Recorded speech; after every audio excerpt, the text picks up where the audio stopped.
And it is my great pleasure to introduce our speaker today, Gauri Maulekhi, Trustee People for Animals. Gauri Maulekhi is a leading animal welfare advocate in India with over 2 decades of work experience in the field. She is a member of the Uttarakhand Animal Welfare Board and has contributed towards bringing systemic change via public policy led advocacy with central and state governments as well as through judicial interventions. As a result of landmark judgments obtained by her in the Supreme Court and the Delhi High Court, Dog Breeding and Marketing Rules 2017, Livestock Market Rules 2017, Care and Maintenance of Case Property Animals Rules 2017, and Pet Shop Rules 2018 were notified by the Government of India. She has been instrumental in putting an end to the regressive practice of animal sacrifice in Uttarakhand by obtaining a landmark judgment from Nainital High Court. She is a trustee for People for Animals, India's largest animal welfare organization. Gauri is also the recipient of India's highest civilian award for women, the prestigious Nari Shakti Puruskar, bestowed by the President of India in 2018. Today, Gauri will be sharing the story of poultry birds from production-oriented trade selection to housing, transport, and slaughter, all of which compromise welfare at various levels. While the poultry sector is unregulated, there is much that can be done to enforce the statutes in place. The most abused species in the world needs concerted and effective action from all. I would also like to inform the participants that we will be hosting a question answer session after Gauri's talk. So please keep your questions coming in the chat box. Over to you now, Gauri. Thank you, Neha. And it's such a wonderful thing to be speaking at the IFA today. Today's topic is one dedicated to a species that is probably the most neglected in the whole world. While wild animals, companion animals, even cows get so much attention from people, it's the poor hens that are always left out. So I'm going to share my screen and we're going to discuss what we can do to make a difference to billions of lives.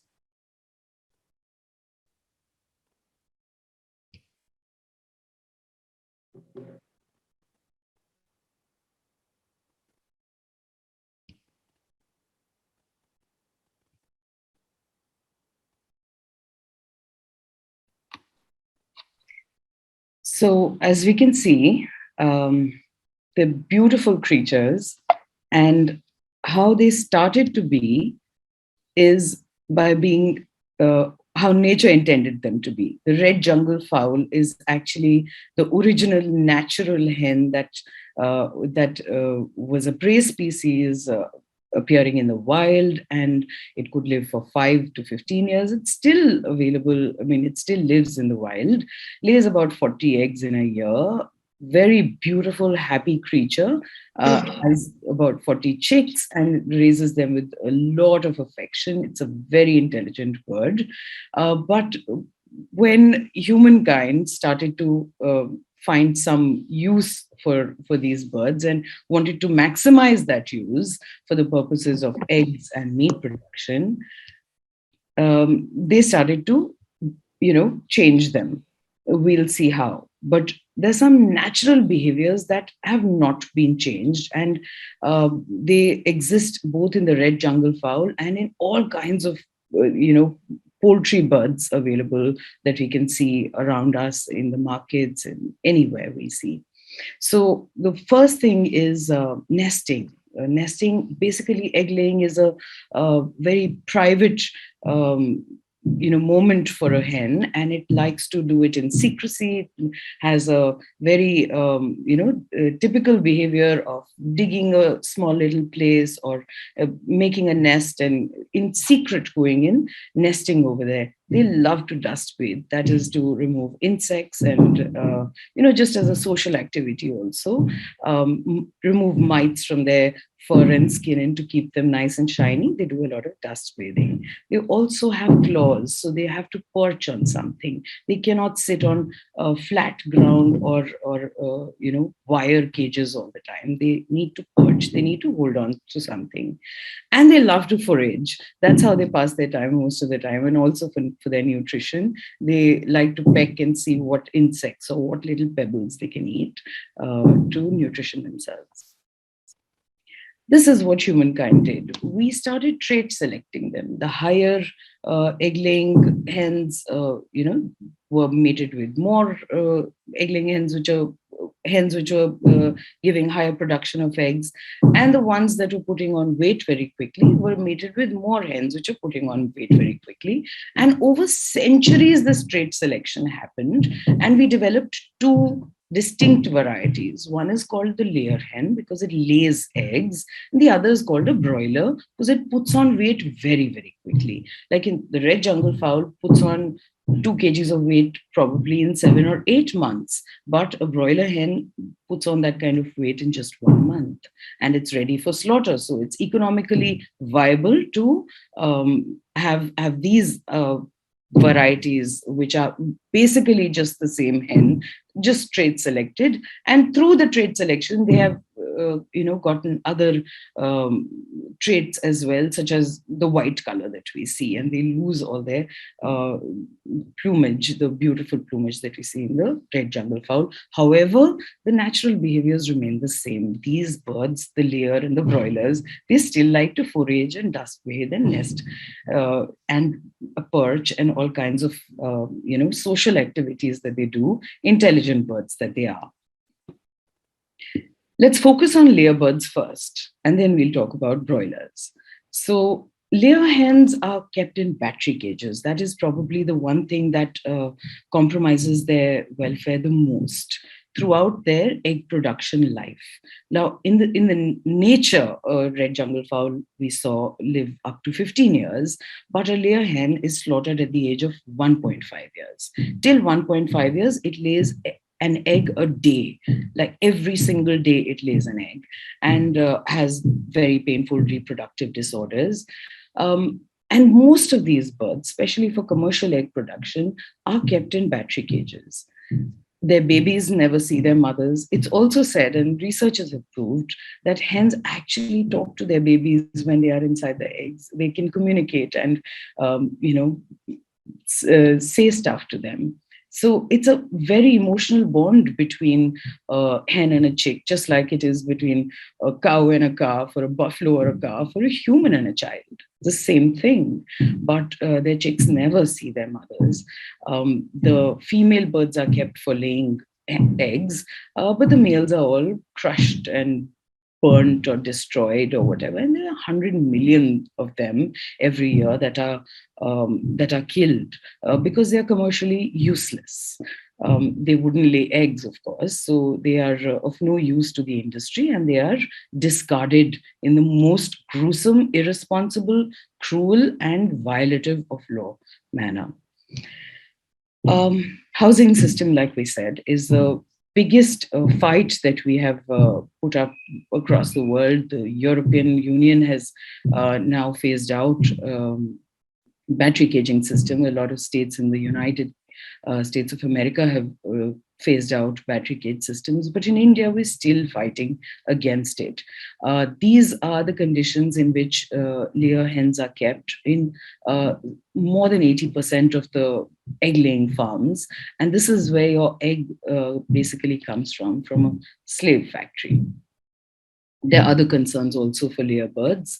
One is forced molting, which basically means that when the egg production kind of goes down and the hen is not laying eggs as frequently as desired, they put them off feed for about 3 to 4 days, and that's when a couple of them, a large number of them die, but the remaining ones start laying more eggs, and it's a natural phenomenon which a hen generally does in the nature on its own accord for a very short period of time. But this is forced molting, as in forcibly they are kept off food for a large number of days, and that's where many of them succumb to basically malnutrition and they die.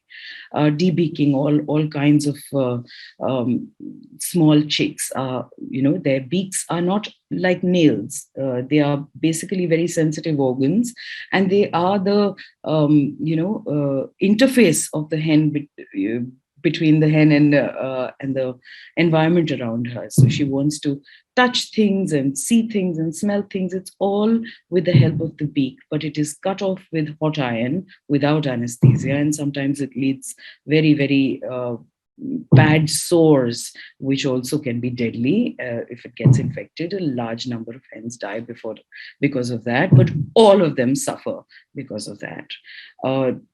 Antibiotics are used, normally without any reason, non-therapeutic antibiotics, which renders them and the consumers of such products resistant to such antibiotics.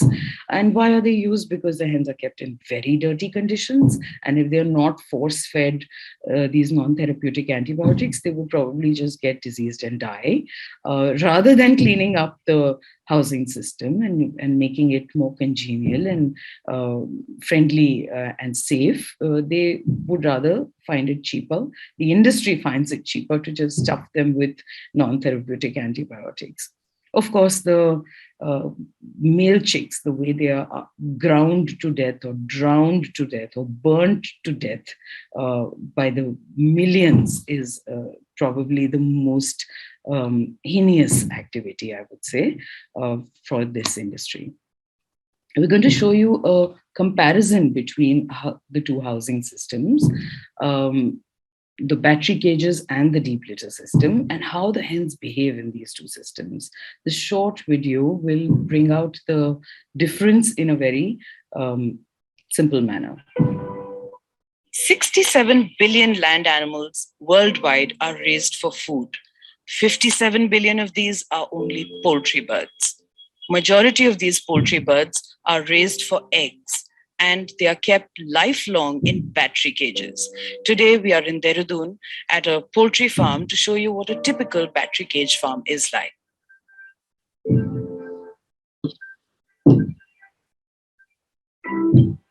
As you can see, these birds are kept in battery cages, which means that the cages are aligned in a battery system right next to each other. In these battery cages, these birds live in less space than an A4 size paper space.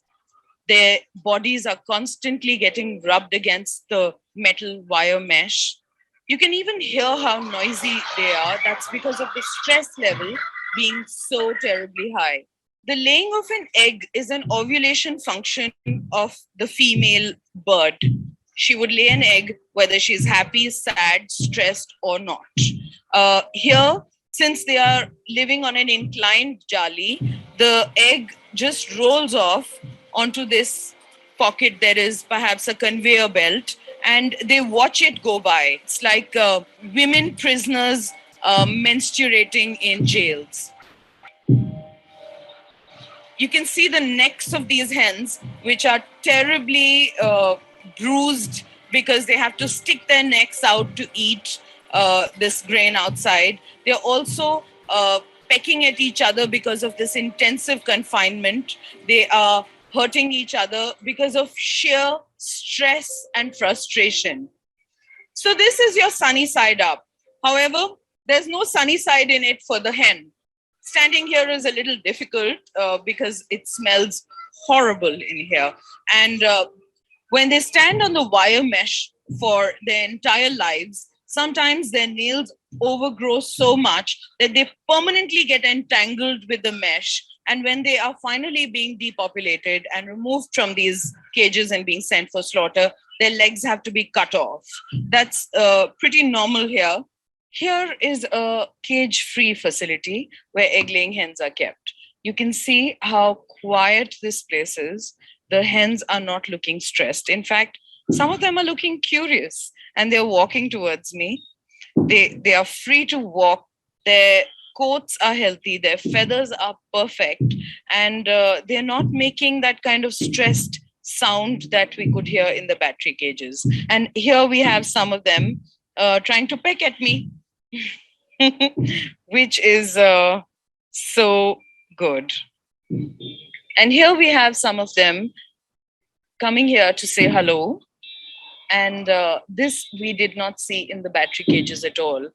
जो ये लोग cage free eggs produce कर रहे हैं, इसको ये अन्य लोगों के लिए भी एक बहुत अच्छा एग्जाम्पल है. हम सभी लोगों को इसको बढ़ावा देने के लिए प्रयासरत रहना चाहिए, ताकि इन बर्ड्स के साथ हो रही क्रूरता, जो पशु क्रूरता आ रही है, उसको खत्म किया जा सके.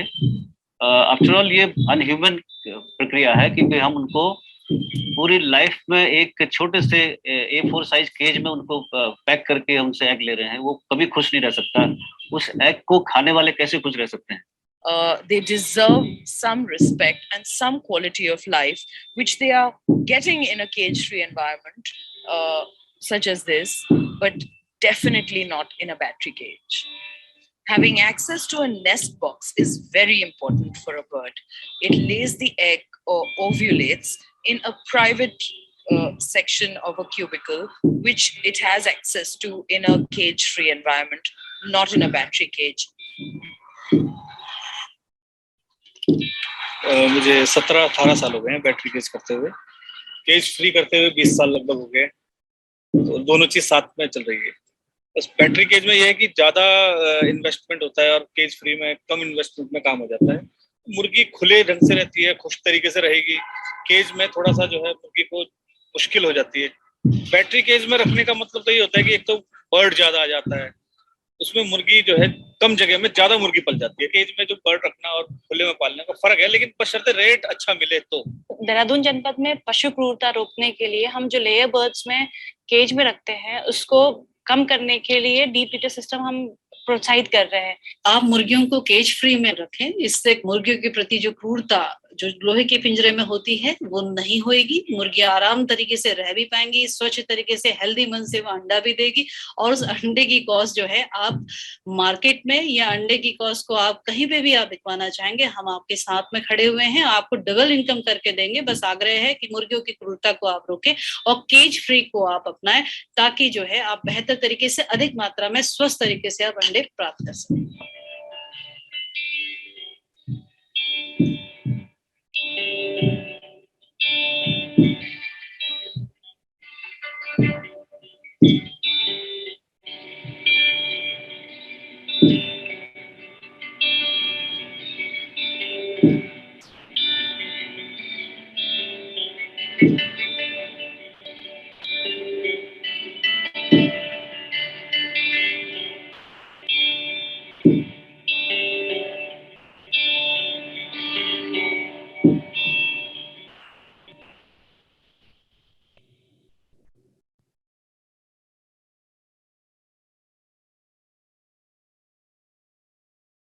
I would stress here that cage-free does not mean cruelty-free. At the end of a cage-free bird's life also, it is slaughtered. In fact, they don't wait till the end of its natural life. They slaughter it anyway at age 1.5, which is, cruelty in itself. But it's definitely incremental benefit. At least not being in a battery cage makes its life much easier. A cage-free system is less cruel. However, it is cruel nonetheless. So how does a layer bird actually come to be? First, the eggs are fertilized through artificial insemination. A bird is injected with the semen of the male bird, and the eggs that come out are kept in hatcheries. They are hatched in mechanized hatcheries, not that the mother is allowed to sit on them, which is something that comes very naturally to her. And then when the chicks come out, they're kept in brooding places and finally put in battery cages where they are kept for 1.5 years, and they lay an egg a day, at the end of which they are sent for slaughter. Let's talk about broiler birds now. So broiler birds are the second kind of trait selection that we did to make birds put on weight very quickly, so that people don't have to wait for 6-8 months for them to, become adults and have full weight. That they put on weight very quickly, and commercially it becomes more viable to have these birds for slaughter, and they're quickly ready for the market. These birds are, they're basically chicks at the age of 1 month, between 1 month and 40 days when they're slaughtered. They are, their vocalization, everything, their behavior is everything identical to chicks, which they are. Their hearts, their skeletal systems do not grow at the pace of their muscles. All the food that they eat simply goes to their muscles and leads to debilitating deformities. Their legs are not able to strong enough to really, bear the weight of their bodies. So they collapse, like you can see in this picture. Also, a study done in America basically showed that if humans were to grow at that pace, then there would be, a stark deformity in them, and a 2-month-old child would be weighing 300 kgs. So that's as unthinkable that is, we are doing the unthinkable to the broiler birds. They also develop a huge number of diseases and deformities in their claws because they are living in dirty, overcrowded conditions. And that's, housing is just one part of it. Let me show you what other cruelties we inflict on them. But again, the life cycle is the same. They are fertilized through artificial insemination. It's not that the hens and the roosters are allowed to, naturally go through the process of fertilization. It is artificial insemination, which itself is a very cruel phenomenon in birds. Eggs are sent into hatcheries and then brooding, and then finally they are kept in these farms which are filthy for a month, where they are grown for simply for meat. All the nutrition that they get simply translates into muscle growth and does not go into their overall well-being, because overall well-being is not a commercially viable aspect to look into, and they have to be slaughtered between 30 to 40 years of days of age anyway. Before we go ahead, I'm going to show you another short video of what happens to a bird after it becomes 38 days of age and it is sent off to the market.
This video was made by Ahimsa Fellows. They are participants in a fellowship program, and every time I see it, I can't help but be extremely moved. Basically,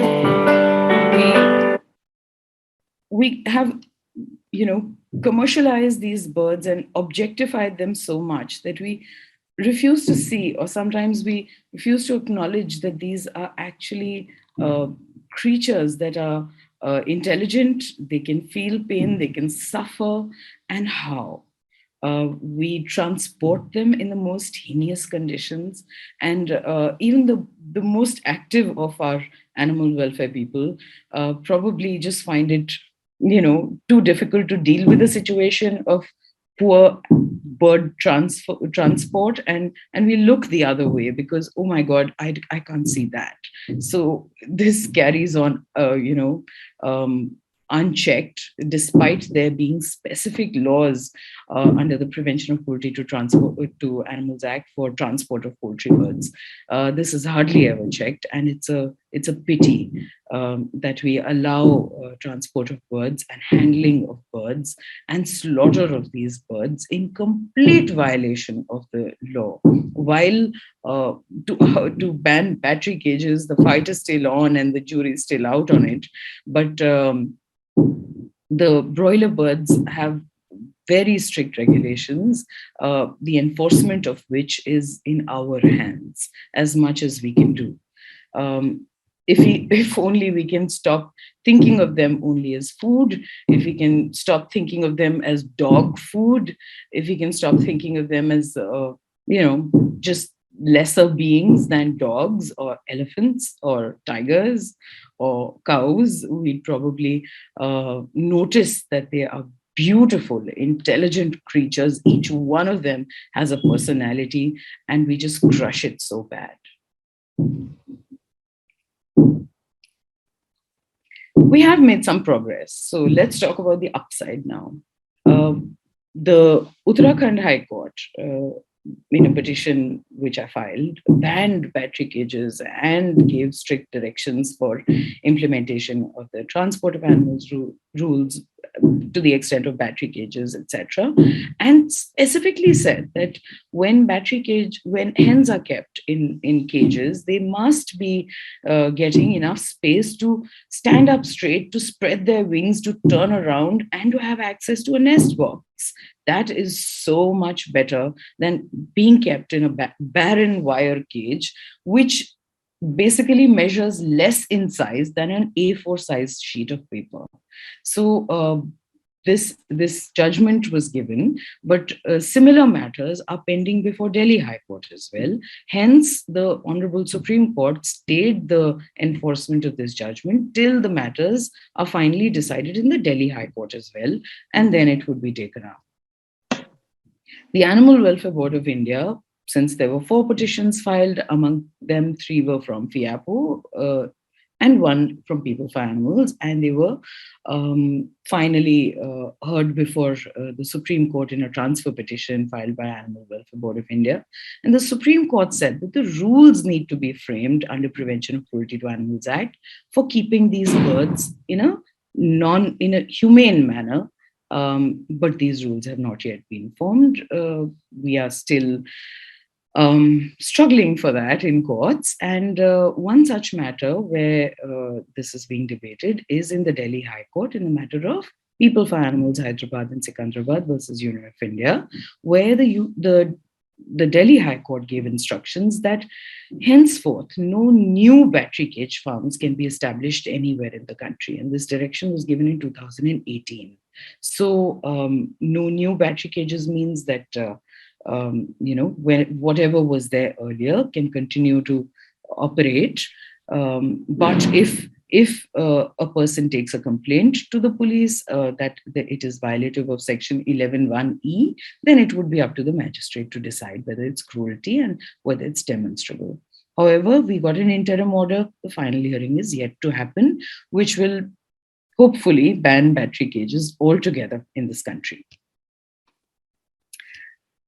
We also had this wonderful case, and thankfully the first regulation on housing of poultry, where we appealed in the National Green Tribunal, citing a set of guidelines framed by the Central Pollution Control Board, where they said that up to 1 lakh birds you don't have to register as a hazardous industry, as a polluting industry, and obtain consent to establish or consent to operate under the Water Act and Air Act. So the NGT was very quick and very strong in its judgment when they said that consent to establish and consent to operate has to be obtained by every poultry farm which has more than 5,000 birds and cannot be exempt up to 1 lakh birds, and thereby these guidelines, which are basically mandatory for all industries to follow, now have been amended, and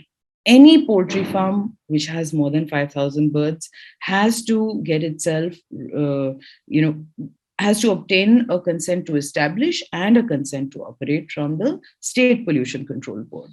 So that's one bit of progress. And if they don't do it, there are environmental compensations that are imposed upon them, which are very, very heavy. So that's one area in which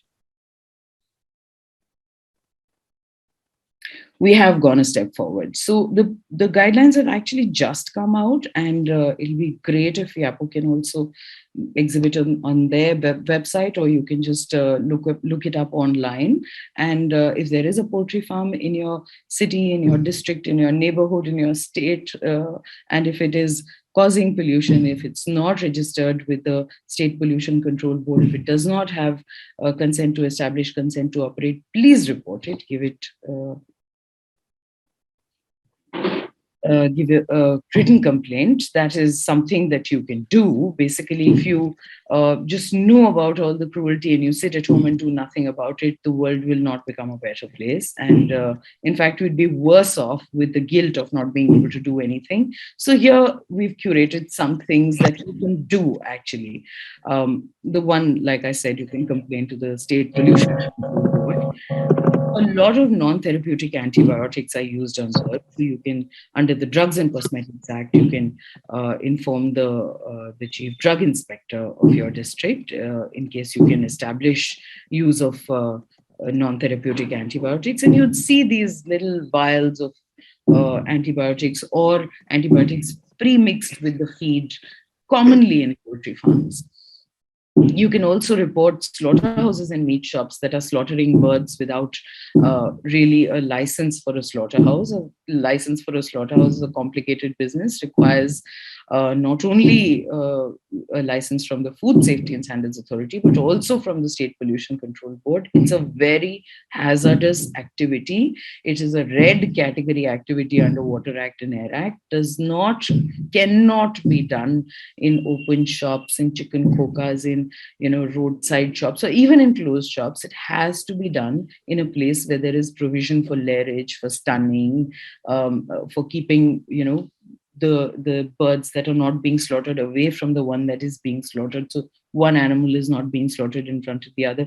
Sometimes we don't even realize what we do. I mean, there are shops that we see all around us in all cities in India where one bird is watching the other one getting slaughtered, and what goes on in their minds is only for us to, compassionate people to imagine, because most people don't even see them as living things. They see them as dinner, which is so unfortunate. Again, if there is a violation of Section 11 of the Prevention of Cruelty to Animals Act, if there is any injurious drug being administered to them, or if they are being kept in very tight spaces which are not allowing them to move freely, it would be a violation of Section 11(1)(e) of the Prevention of Cruelty to Animals Act. Please report it to the police. The police has power under Section 34 of the Prevention of Cruelty to Animals Act. They can immediately even though it is a non-cognizable offense, they can still take the birds and take them for a medical checkup. And then if found bruised or injured, a case can be registered against the perpetrator of such violence. But do not look away, do not walk away, because you might be the only chance that these birds have. So speak up and do something about it. There's enough and more that can be discussed on lengthier sessions. This is a small session, so I'm going to probably not go deep into the legal provisions. But also, if you can't do any such thing, if you don't understand the law, you're hesitant to go to the police, just talk about it on social media. There's now so many platforms, Instagram, Twitter, Facebook. Make some posts, do something about it, tag influencers, get them to talk about it. And most of all, and probably that's where I should have started, stop eating eggs and chicken. Stop eating them. Get the people around you to stop eating them. Speak about it. Do not feed chicken to your dogs. Do not, buy chicken scraps from the meat sellers, because you're only incentivizing them. You're increasing their profits. You're making the business more viable. Do not do such activities. If you don't buy the necks, a lot of people, not naming anybody, but a lot of individuals, especially people who feed a large number of dogs, buy these chicken necks and legs, their claws from meat sellers. If they were not to buy it, the meat seller would have to spend money to dispose these scraps, body parts, in a manner prescribed by law. But instead, when we buy it, we profit him, and we increase his profits, we increase his margins, and that only encourages him to probably carry on with the trade and get his children also to carry on with the trade. So in order to discourage the industry, make it more accountable, make the lives of hens a little easier, we need to discourage them on all fronts, legally, on social media, through influencers, and by directly reducing the demand. So start with the direct thing first. I think that is something each one of us can do. The only thing that we basically never achieve is something that we never attempt. So let's start somewhere, and it's a long battle, but we will be impacting not just the life of, like I said, one elephant or two cows or 3 dogs, but billions of absolutely beautiful creatures who are so intelligent and so in need for our assistance. Neha, I'll take some questions now. Sure. Thank you so much, Gauri, for your valuable insight. It sure was a great learning experience for all of us. And I'm sure that, and I hope these visuals stay with all of us forever, since most of us are just so oblivious about what goes on behind these animal farms. And we will definitely have taken a note of your suggestion of displaying these guidelines on Siapu's socials and websites. So I'll start with one question that is quite common. It is asking, like, how can a normal citizen register a complaint against these battery cages, the way that the animals are treated there, and what are some of the key points that people need to keep in mind while they approach the authorities or the police officials, because the police officials also at large are unaware about the laws. So what should we all know? Yeah. So it's really not rocket science. It's very simple to know basic provisions of law. In fact, if you look at the Prevention of Cruelty to Animals Act, it's just some measly 41 sections. You can read it in 15 minutes. And it's really written in child's language. It's extremely simple language if you compare it with other statutes. So just open up the Prevention of Cruelty to Animals Act, Google for it. Now, the Google University is there at our disposal all the time. So just look at section 11, read through it, specifically look at section 11(1)(e), look at section 34, which basically sometimes people struggle with the police because the police says, oh, yeah, hamara kaam nahi hai, this is not our work. So look at section 34 so that you will be able to show it to the police officer and say, no, it is your work. It is written in law. And finally, write out a complaint. Be very honest and forthright with your submissions. Describe the cruelty. Writing an FIR is also a very simple thing. It's just about writing what happened. It's not complicated at all. Today, when I went at so and so place, I saw such and such happening at this and this time, and then go into the description of the violation, and it is at the end of it, right, that it's an offense under section so-and-so of so-and-so act, and I request you to register my complaint immediately and rescue those animals. So giving a written complaint is very, very important. So first know the law, then give a written complaint. If nobody is answering your complaint or taking your complaint, reach out to others, get a few local friends rather than always writing to somebody in Delhi and Mumbai and Bangalore. Just do your bit first. Get your local assistance in place. If still nothing is happening, go to a higher officer. Probably an SHO is not listening to you, a station house officer. So go to the ACP, go to the DCP, go to the SSP or whoever, there's a higher officer. Explain as a citizen of India. You don't have to be an animal advocate. You don't have to be associated with an organization. You just have to be a citizen of India upholding the law. So if you do that, and if you are persistent, and if you still don't succeed, then you can reach out to anybody else among our animal welfare fraternity, and just don't leave it be. Just be persistent. Most people you will find when it comes to hens, they will say, oh, it's just nothing. So do not get discouraged by that. Like I said, you could be the only hope that they have. So don't let that go. And that's about all about reaching authorities. If you know the law, if you know the sections, if you're well prepared, if you've given a written complaint, if you're happy to escalate vertically or horizontally, then you will meet with success.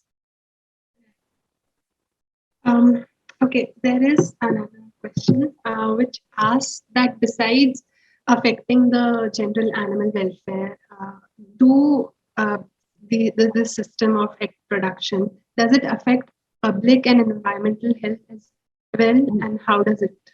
Oh yes.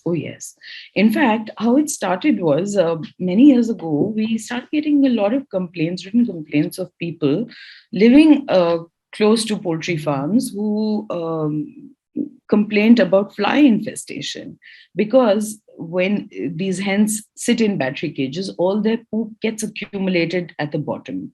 Now their poop is mixed with the antibiotics that they've been eating, and obviously it is discarded material, and mixed with water, it goes into the groundwater system, and it attracts a lot of flies. So such conditions are very favorable for salmonella and a lot of other bacteria to also germinate over there.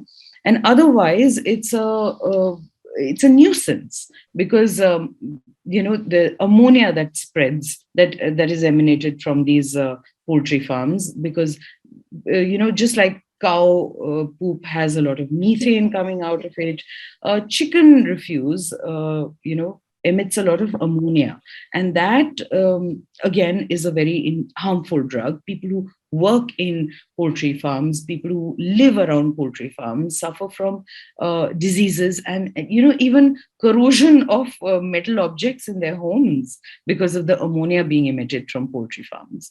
So definitely environmentally and from a public health angle, it is extremely injurious. Whenever you see an avian influenza outbreak happening, you would see that it starts from a concentration camp such as a battery cage farm. So such pathogens basically multiply in places where there is dirty, filthy conditions maintained, and animals are kept in overcrowded conditions.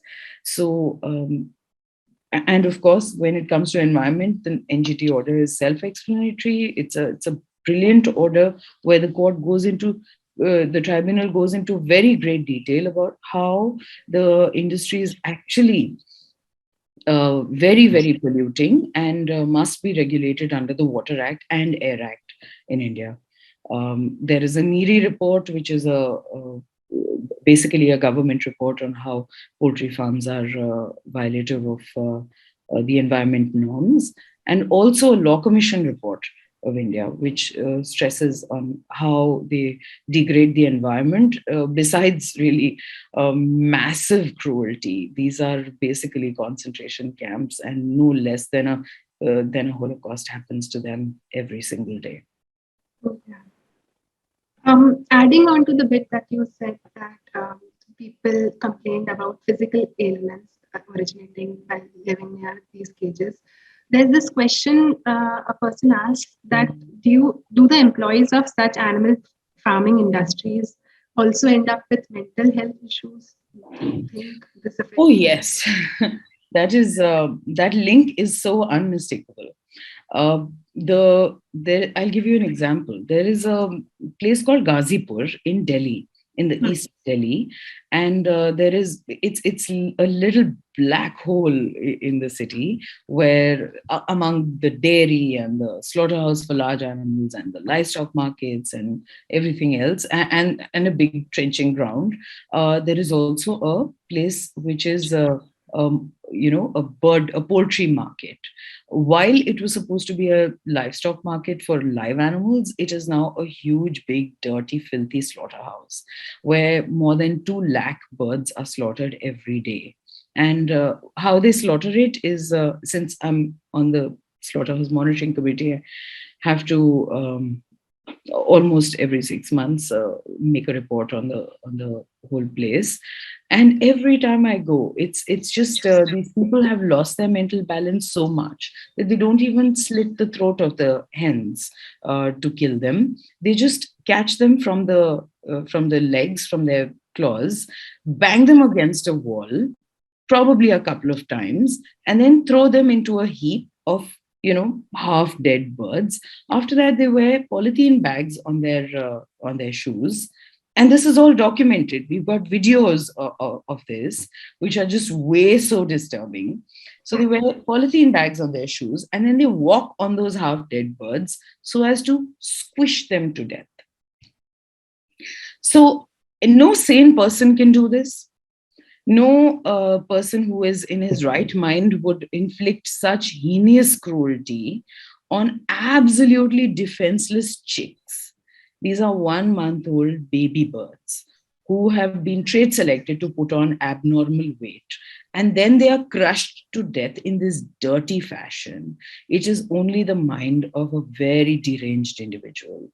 But this, even when sane people, out of whatever reasons, enter this trade, by just the sheer magnitude of cruelty that they have to inflict with their own hands, and looking at blood and gore all through the day, they become totally dehumanized. Sometimes we see children working in these places, and when we've kind of wanted to talk to their parents that why are you sending these tender people, individuals in this dirty trade, they say, oh, but when they grow up, they will refuse to do it. So we have to basically kill their souls right at the beginning, while they're young.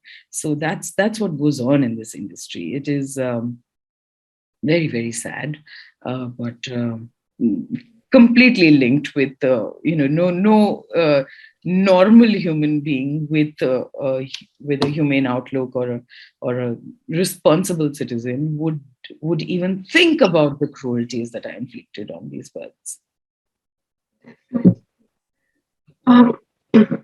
With this, I move on to the next question. Aman writes, "Dear ma'am, thank you very much for the session. My question was, that after being aware of the inherent cruelty of the chicken and egg industry, the right approach would be to move towards a vegan diet. However, at the same time, it is a reality that majority of the rural Indian children are malnutritioned with high deficiencies of protein. For example, the Karnataka government recently introduced eggs in their midday meals for all the children to address the nutritional deficiency.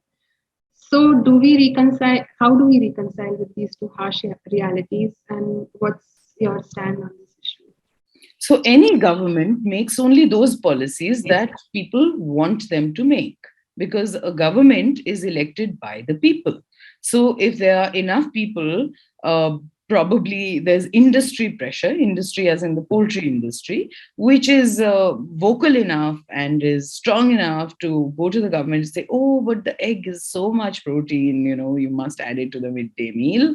Probably the government would come up with that policy. The problem is that the animal advocates do not get together and go to the government and say, hey, if there is a malnutrition problem, why don't you use soy? Why don't you use palak? I mean, Popeye the Sailor Man has spinach. Why can't our children eat spinach? It's so much cheaper, so much better. It's plant-based protein, and there are legumes. There's so many things in cheap Indian food which is full of protein and can be easily given to children in midday meals rather than eggs, for God's sake. And there's so many researchers that now show that egg protein is actually consumed over a long period of time. It can actually be not very good for health. And moreover, who knows how old it is, whether it has been refrigerated or not, whether it is contaminated with salmonella and so many other deadly diseases. Avian influenza keeps breaking out, and eggs of such birds are capable of carrying the infection to children. So why not do a safe thing and just consume plant-based food? But the governments will not make those policies if we don't ask for it. If we don't ask for it on Twitter, if we don't ask for it in meetings, if we don't seek appointments from our local representatives, our MLAs, our MPs, our chief ministers, if we don't make a group, if we don't talk about it, and there would just be some 2-3 organizations in the country talking about hens, and I mean there would be really nothing that we can expect from the government to do it by themselves. This is actually led me to think about to link two questions. One states that what is the best way to sensitize people to not eat chicken or eggs? Do we show people videos of the lives of these, how the birds lead these lives, or do we talk about health? And the second would be that how do we convince and how do we go attack this industry when the livelihood of so many people depends on it? So how do we essentially try to convince the authorities about the... Okay, so I'll answer the first part first. People don't connect, a plate of butter chicken with a bird. That's the problem. For them, it's a dish, it's dinner, it's food. So unless they see the misery, and now with all these online platforms, home delivering frozen food, frozen meat, people have all the more disconnected the flesh with the bird. So what we need to show them is the actual misery of the bird through videos, talk about it, click pictures, show it in groups, online as well as offline. So videos are a good means of now, reaching out to people. You can make your own, or you can pick up some that are already available on the net, such as the 2 that I've just shared today. You're free to use them wherever you want, but do not give up. Like most people have, like I said, totally disconnected the two, the flesh and the bird. You have to make the connection, and so till the time that they just start seeing tears on their plate, you don't have to stop. So that's one thing. The second part of the question was the livelihood, this industry right. also. Oh, that's very, very old argument. Well, any offense, any violation of law has to be dealt with as per the provisions of law and the provisions of our constitution. We have a fundamental duty to be compassionate to all. There cannot be a profession or a whole industry only, inflicting heinous cruelty on such a large number of creatures.